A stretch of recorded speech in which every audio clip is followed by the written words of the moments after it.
Okay, hey guys, welcome to my channel. I'm Chantal with Growing Up Without Borders. I have a special guest today. This is Josh, all the way from India, but we're in Queenstown, New Zealand, okay? So, if you're wondering what this is all about, we've been planning a trip to India for a while now, so stay tuned because we're going to pick Josh's brain with everything to do with India.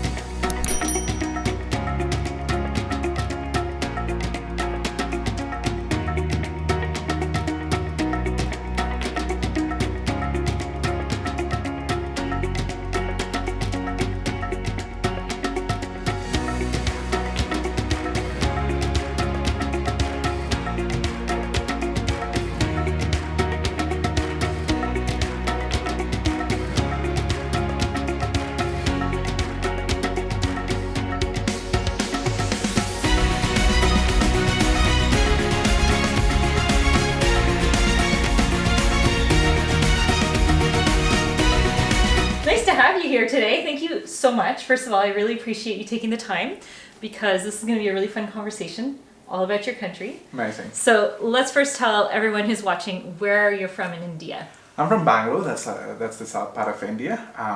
It's from a state called Karnataka. Bangalore is like the IT hub of India, where a lot of IT companies come from. Yeah. And so we'll put a map on the screen here so you can see where it is. When people are coming to India, where do they mainly, that would be an easy hub basically to fly into if it's all high tech and everything like that. So does it attract people from all over the country work-wise? I think so, because Bangalore, it's hard to say it's a tourist place because there's about 12 million people in that little city there. In that little city? Is that considered a little city in India? No, I wouldn't say it's a little city, but when you compare it to other parts of the world, you'll probably say it is just a city. Okay. But majority of them are from different parts of India who move there for work and stuff. Yeah. I still remember when Bangalore was still small, and which had only about 9 million people growing up, but then it just rapidly grew because of the amount of work that generated. People across the world wanted to invest in India because it's got youth and it's huge, cheap. Oh yeah, I guess. Yeah. So okay, now first of all, let's back up to your story because how did you end up in Queenstown, New Zealand? What are you doing here? In a short, how long have you been here? Well, so I moved to New Zealand in 2016. Okay. So close to 5 years. Very cool. And then but I don't know why. So I just wanted to explore a new place. New Zealand is my first foreign country. Wow. Yeah. And there's a nice community in, I guess more so in maybe Auckland, but here in this area, is there a nice community of people from India living or? Very small, because Queenstown's population itself is 24,000 people. Okay. So first question, are you missing the authentic Indian food? 100%. Because you can get it here, but this is what I've been told, and you could correct me if I'm wrong. I've been told that when you go to a restaurant and it's an Indian restaurant here, it's always tailored down to either a Westerner's kind of taste buds or to a New Zealand, so they'll say, do you want it medium or mild or whatever, and it's not very that spicy. The other day I said medium and it was very not spicy at all. Yeah. And I know if I said medium in India, it would probably be on fire, right? Yeah, well, in India, you don't really say, I need medium curry or... You don't even say it? Okay. No, it's you've got this pretty standard, spice level that they make. Okay. Definitely I struggle that with restaurants here. Having said that, they're pretty okay, but... So what do you do? I really miss... Do you bring extra something, or do you say, look, I'm from India, just... Yeah, I think it also goes with the moment they look at me, they know that I'm from India and they know what to do. Oh, really? Okay. Yeah. I think that's how they kind of roll. Yeah. Okay. Oh, that's cool. Okay, so now you're here, and big news and exciting news for you is you're really close to getting a residency, right? Mm-hmm. So that's pretty exciting. Yeah. Just congratulations on that. Thank you. In advance. Maybe when this is published, you will have already had it. Probably, yeah. Wow, that's really cool. Okay, so let's say, now I've been told two things about India. One is that you would either love it or you'll hate it. And I've been told also you're going to love it and you're going to hate it. What are your thoughts on that? It really depends on what you like, because India itself is like a small world. Like you've got deserts, you've got snow mountains, you've got like greens, you've got mountains, you've got everything in the country, and also you see people from different race and background, which itself makes it very interesting and exciting. And you would have heard that India is so rich in culture because everybody it's about culture and to uphold what they're brought up from their family background or whatever it could be. The downside of it is definitely population, because it again connects to traveling and the amount of vehicles in India and how frustrating sometimes. And would you say maybe that's a little bit what it is when people land? They are just in such a huge shock from the amount of people and the sounds and the noise and just everything around them, the busyness. And if you've never experienced that, it could be a bit of a massive shock to your system. It could be, and again depends on like people who have traveled, like yourself. Yeah, it might be like because no you big guys deal. have traveled so much around. Like if you go there, it might not be as shocking as somebody else who's from, like let's say from New Zealand, who hasn't traveled much. Maybe. Obviously, because you see so many people. Yeah. So it could be a little overwhelming sometimes, but it again depends. Yeah. Well, okay, and then I've also heard to do different strategies for going. So the first one somebody told me is definitely go with a tour company. Don't try and do it on your own. Like don't do the whole we're just going to land and wing it. You don't do that in India. Would you suggest against that or for that or? I probably would say yes. One of the main reasons is because India is so big, and again it's populated, and for you to get from one place to another, there's a lot of factors that involves. It could be, let's say, traffic. It could be because you want to stop by several places, because every lane you go has got something to do with history or something. Okay. So you want to know which main places you want to go to. Yeah, and I guess just having someone else. I mean, driving there in a big city is a whole other experience in itself, 100%. right? So Yeah, probably like not I'm advised. from Karnataka, and each district in Karnataka has got some history. Like it's got palaces, it's got temples, it's got like old ancient history. So as much as you want to stop by everywhere, you can't finish that in like let's say 2 months or 3 months of vacation. Like you need more than that. So again, you want to tailor it down to how much of time you have. Yeah, and so back to the whole strategy of planning a trip to India.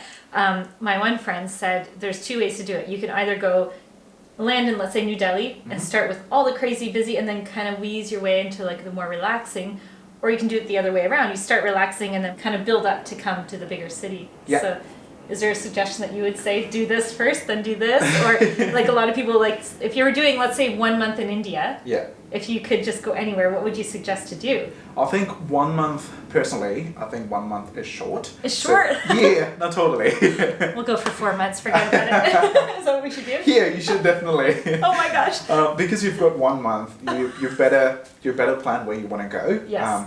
I understand where you're coming from, like you want to ease it down and then go. Yeah, well, like most people wouldn't have like a whole month, but our style is we go for a week and we stay for 4 or 5 months, like whatever. So okay, so let's say we have over a month then. Okay. So in that case, like there are a couple of tour companies where they tailor their tour based on the number of days that you're in the country, and again it depends on what you want to see. Like if you want to go see snow, then you want to spend your time up and north. Yeah. But if you want to see palaces and culture, you want to be in the center part of it. Or if you want to explore food and other things, you want to be in the southern part. And obviously people have different views based on from where they are. And would you say the food really changes that dramatically? Oh, 100%. Like 100%. Each place has got its own variety of food. Yeah. Really? Which is really good. Like, that's one thing everybody misses about India, food.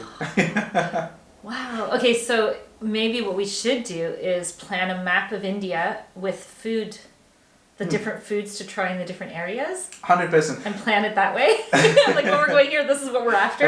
Yeah, like if let's say you're going to Delhi, just Google or go to YouTube channel and then find out what's the food style. Okay. Even if you don't Google, like if you're on the street, you'll find the food local. Style. Yeah, the local stuff. And it's so cheap. Is it okay? So, for example, we're a family of 5, and let's say we get a meal with a drink. What would the cost be for that? Again, it depends on which type of restaurant you want to go. Like let's medium. say Let's a just say medium restaurant. medium. Yeah. Okay, I'm from Bangalore, so I'll talk about breakfast from Bangalore. So dosa is like world famous. I don't know if you've heard about it. What is it called? Dosa. Dosa. Yeah, it's Okay, like picture rice here. crepe Okay. with potato curry in it. The best. And it's breakfast? Yeah. Our breakfasts are pretty heavy. We don't start a day with bread or anything. We start with like proper meal. Proper. Yeah. Okay. So that would roughly cost 40 rupees, which is like $1 is like 50 rupees. So it's less than $1. Less than $1 for a meal for breakfast. And if you're eating off from like streets and stuff, like street Whoa. food, it's even cheaper.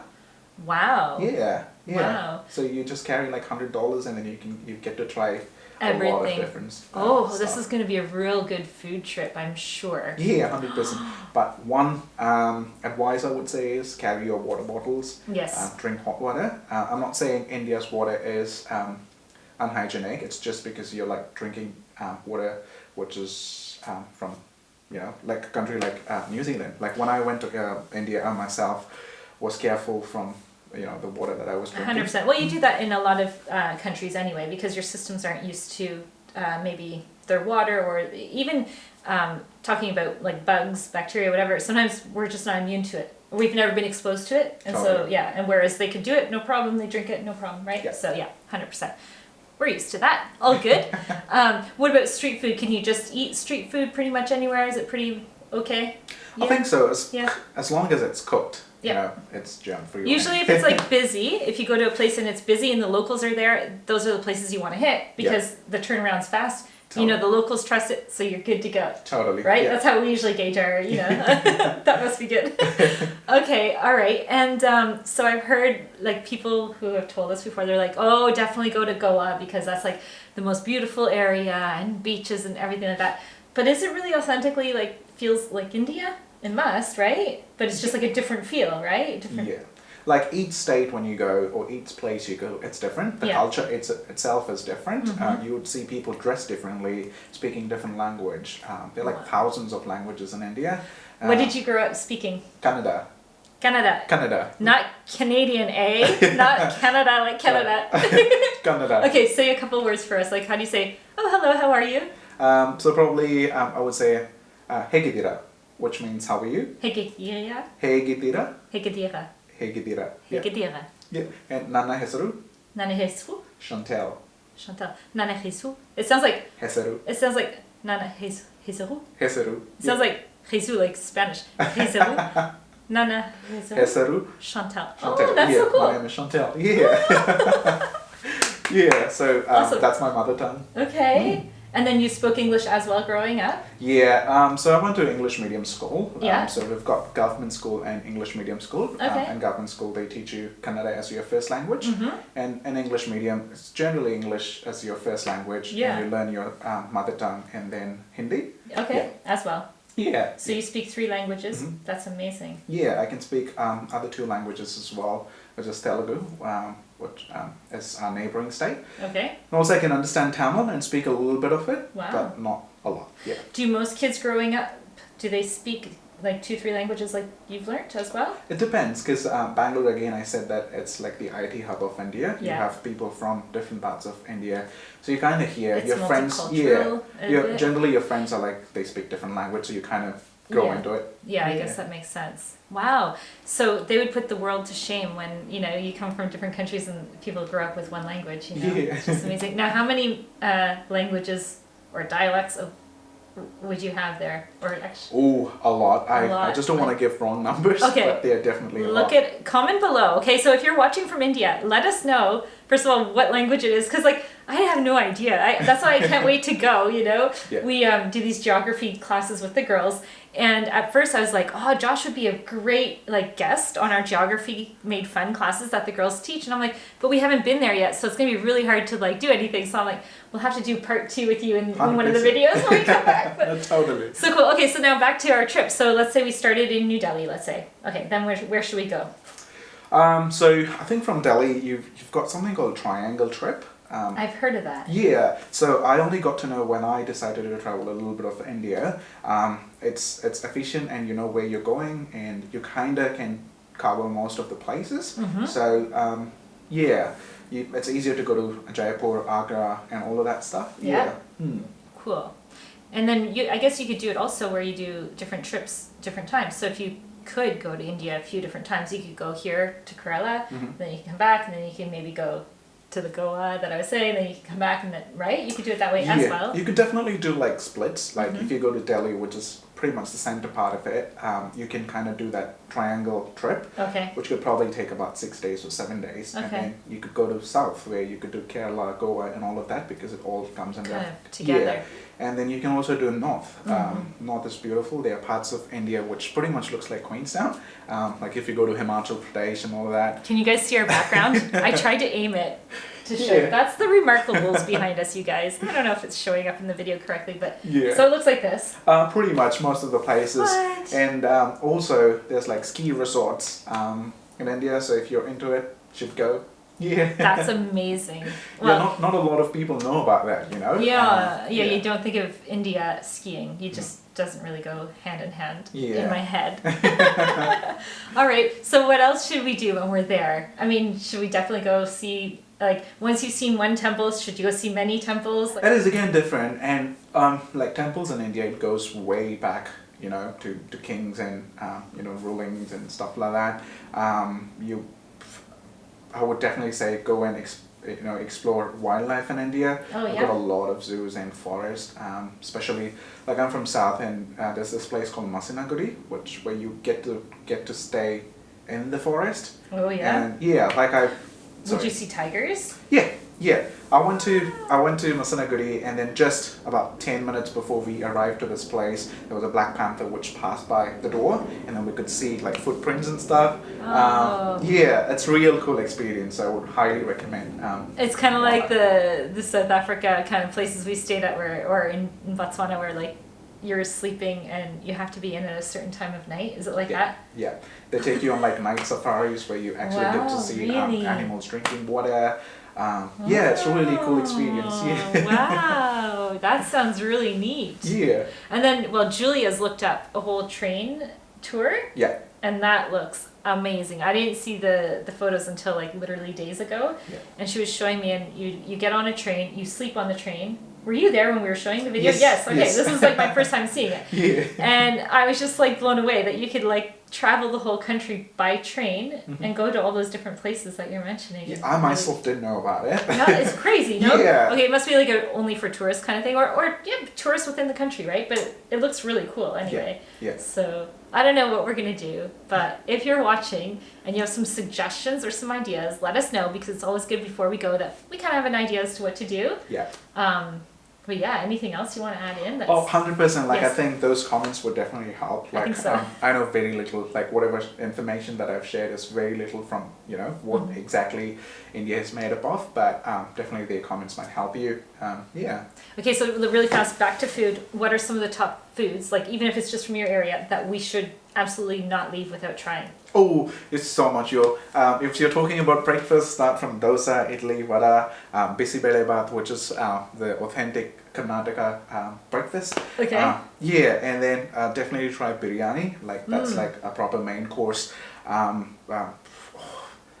You put me in a spot, eh? Like you're talking to a passionate Indian who love food. And I've tried some of his food, and it is good. Try.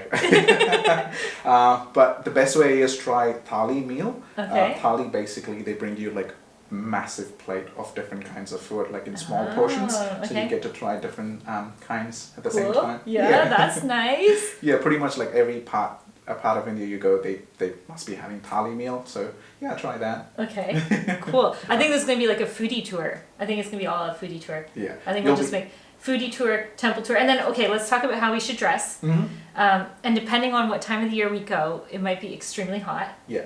So how should we dress? I mean, especially like we need to be covered. Yeah. It's an interesting conversation topic probably. Yeah. Like you'll find people who are like, you know, dressed pretty free in India, because the weather could be pretty warm. Like if you're going to the center part, like during summer, it can get really, really hot. Probably wear cotton or shorts.